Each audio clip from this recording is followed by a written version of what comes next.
Uncertainty gnawed him with every passing hour. He had known Clara Whitford since she arrived months ago, a quiet woman with haunted eyes who taught children with patience and cooked meals for elderly neighbors without ever expecting thanks. He admired her kindness, even envied her calm strength.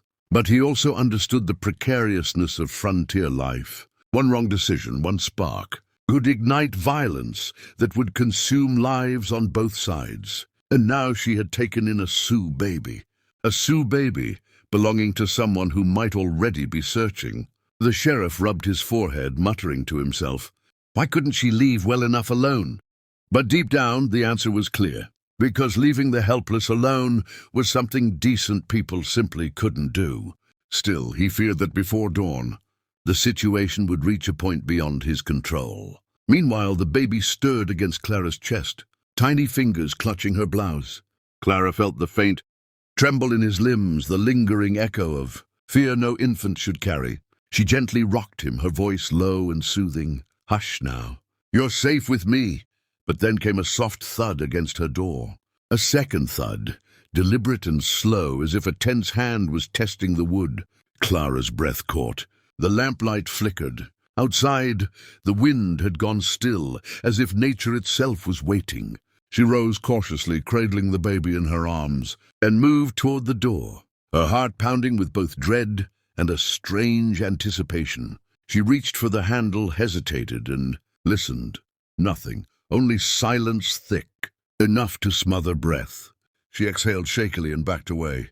But in the shadows beyond the cabin, hidden between the tall grasses, eyes watched her every movement. Eyes filled with grief, with rage, with hope. Lone Hawk had found the one place in the town where the baby's cries had softened. The one home where someone held him not as a burden, but as a child. He crouched beneath the moonlight, fists clenched in the grass, torn between storming inside to reclaim what was his and waiting for a moment, guided not by fury but by clarity. He could see her through the window, the white woman with the child in her arms, her face soft, protective, unafraid. And for the first time since he buried his wife, Lone Hawk felt the fierce certainty that his son was alive, kept warm, shielded. But by whom and why? And what would happen when dawn forced these worlds to collide?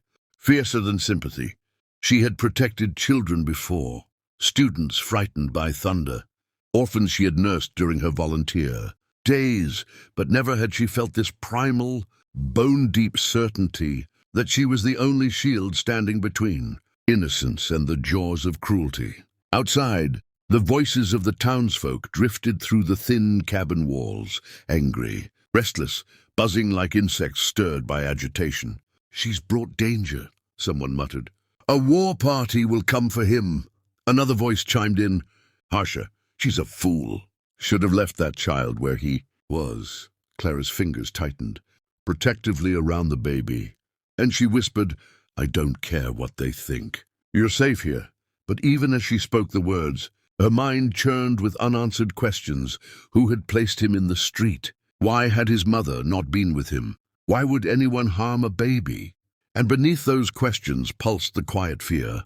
What will happen when someone comes looking for him? Miles away, under a swollen moon that bathed the grasslands in silver, Lone Hawk and his warriors paused at the crest of a ridge, overlooking the distant lights of Clearwater Junction. The village lay quiet, appearing small and fragile from a distance, unaware of the storm drawing closer. Lone Hawk held the cradleboard, strap in his hand, the strap he had found near his wife's still body, the strap she had used to carry their son against her heart. He pressed it to his lips, eyes burning with the weight of a loss not yet spoken aloud. Around him, the other riders watched with a heavy mix of sorrow and fury. Many had known his wife, Whitefawn, a gentle but unyielding spirit who had stood beside Lone Hawk through droughts, migrations, and treaty betrayals. Her death was not only a wound to him, but a mark of dishonor to the entire band. "The settlers must pay," muttered Swift Elk, gripping his spear with white-knuckled tension. "They take our land, and now our children." But Lone Hawk raised a hand, silencing him without a word. Though his heart screamed for vengeance, his mind was shaped by discipline. taught by elders who knew that a warrior lost to anger was no better than a blind, blade-cutting friend and foe alike. His infant, was somewhere in that settlement, alive, perhaps frightened, perhaps cold. He could not risk bloodshed until he knew where his son was. "We find him first," Lone Hawk murmured at last, his voice quiet but carrying the gravity of thunder. "Then the spirits will show us what justice must look like." His warriors nodded, their loyalty anchored not to his orders, but to his grief. Back in Clearwater Junction, Sheriff Daniels stood alone in his office, staring at the rifle leaning against the wall as though it were a moral burden he no longer wished to carry. He knew the town's fears weren't entirely unfounded. Rumors of Sioux riders seen near the northern ridge had reached his ears before sundown, and though he had tried to calm the townsfolk, he felt fingers clutching the fabric of her sleeve with surprising strength. A sudden protective instinct surged inside her, one that felt old and sacred, like something she had inherited from women who carried entire families through storms and famine. She felt the weight of the baby's trust, fragile, pure, undeserved, but freely given, and she made a decision that would change her life. Before she even realized it, she stepped away from the center of the street, turning toward the small cabin she had been renting. And though the murmurs behind her rose into a cacophony of warnings and insults, she kept walking with a steady resolve that made even the wind quiet for a moment. Yet deep inside the wilderness beyond Clearwater Junction, far past where the settlers believed their influence reached, a group of riders carved their way through the plains with purposeful silence. Their faces were painted for mourning. Their hearts were heavy with loss. They followed tracks only their trained eyes could read, the faint imprint of a cradle board, the interrupted pattern of a woman's footprints, and the abrupt, violent signs of a struggle. At their lead rode a man whose expression was carved from grief and fire, the kind that eroded everything inside, except the will to survive. His braids were tied with red cloth, his chest marked with symbols representing courage and despair. This man was Lone Hawk, a respected warrior of the Oglala Sioux, and the child the townsfolk had shunned was his missing son, taken not by negligence but by force. Lone Hawk's jaw tightened as he surveyed the broken twigs and scuffed earth where his wife had made her final stand to protect their child. He had not spoken a word since he discovered her lifeless body, yet every warrior with him felt the tremors of his fury like thunder before a storm. The wind carried the distant echo of a baby's cry, faint but real, and Lone Hawk's heart clenched with a mixture of sorrow, hope, and a dangerous promise. Someone had taken his son. Someone had dared to touch the last living piece of the woman he had loved.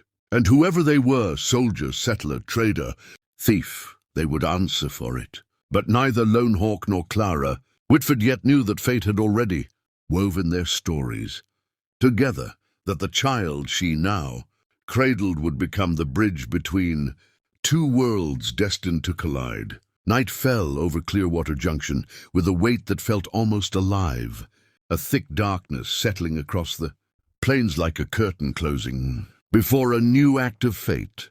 Clara Whitford sat beside the small kerosene lamp glowing in her cabin, its faint, wavering light casting long shadows across the walls. The baby, whom she now thought of simply as little one, slept, wrapped against her chest, exhausted from crying earlier, but soothed now by warmth and steady heartbeat. As she watched his tiny chest rise and fall, Clara felt an unfamiliar but powerful instinct tie itself around her heart. Something deeper than compassion had already learned what cruelty felt like in his first hours of life.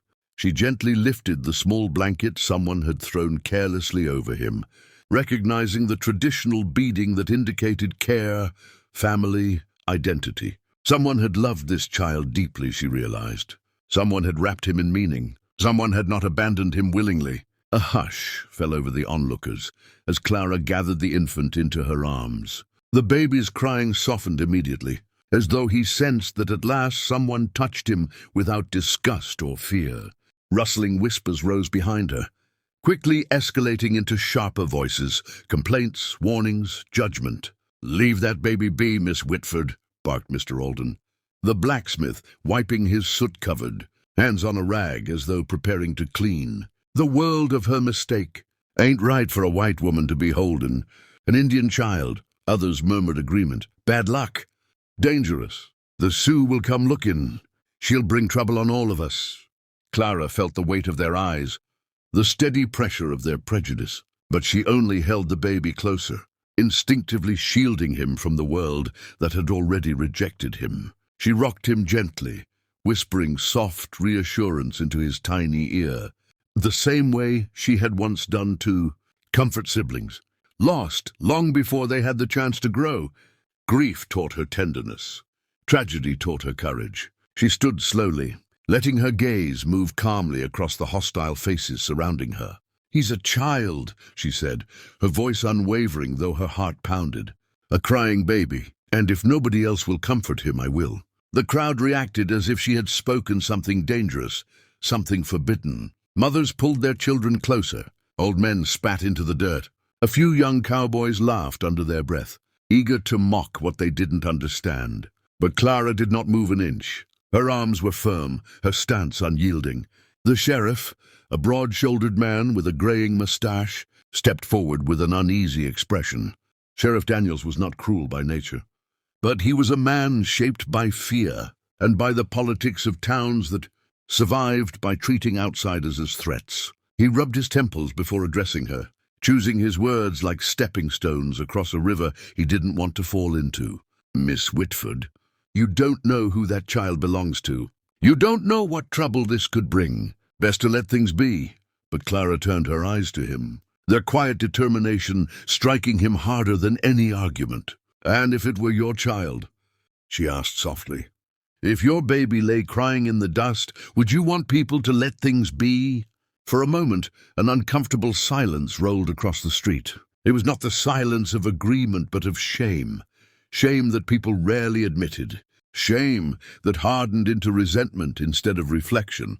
Sheriff Daniels looked away first, unable to hold her gaze.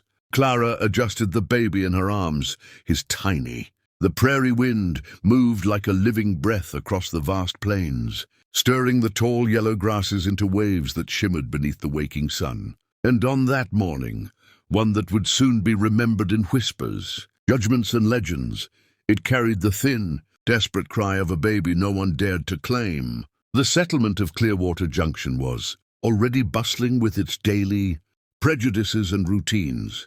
Cowhands stumbling from the saloon, women in calico dresses sweeping dust from their doorsteps, merchants opening shutters to a sun that seemed more like accusation than blessing. And in the middle of the streets, lying on a woven cradleboard stained with dirt and tears, a dark-haired infant wailed as though calling for a world that had already decided it wanted nothing to do with him. People passed by him the way one steps around a thorn bush, carefully, rigidly, pretending it is merely an inconvenience rather than something alive. Some stared a moment too long, frowning as if the baby himself were a crime. Others muttered about Indian blood, about savage ways, about how the mother must have abandoned him because that's how those people were, weaving their own cruel fantasies to protect themselves from the truth they refused to confront. A few of the braver ones approached within several steps, just close enough to confirm he was real, then recoiled when they saw the tiny beaded strap across his cradleboard, the simple but unmistakable sign of the Sioux, one of the very tribes the settlers feared, misunderstood, and judged without knowing. And so the baby's cries rose into the air uncomforted, becoming part of the wind, until even the wind seemed burdened by the sound. Yet among the crowd of indifference stood one woman who did not move away. Clara Whitford, pale-skinned, slender, with auburn hair tucked beneath a bonnet, that had survived too many journeys, had come west seeking quiet after a life that had offered her none. She had seen death in the cholera waves back east, had known grief that clung like winter frost, and had left behind a world where every room echoed with memories she could no longer bear. She had arrived in Clearwater Junction hoping to disappear into a simpler life of teaching children and cultivating small joys. But simple lives are never granted to people with hearts unwilling to close, and Clara's heart, despite everything it had endured, refused to turn cold. So when she heard that piercing cry, something inside her stopped her feet, pulled her toward the sound, and rooted her in place even as the other. Townsfolk stared at her as though she were stepping into a pit of snakes. Clara had always been familiar with the discomfort of others. She simply chose not to let it guide her.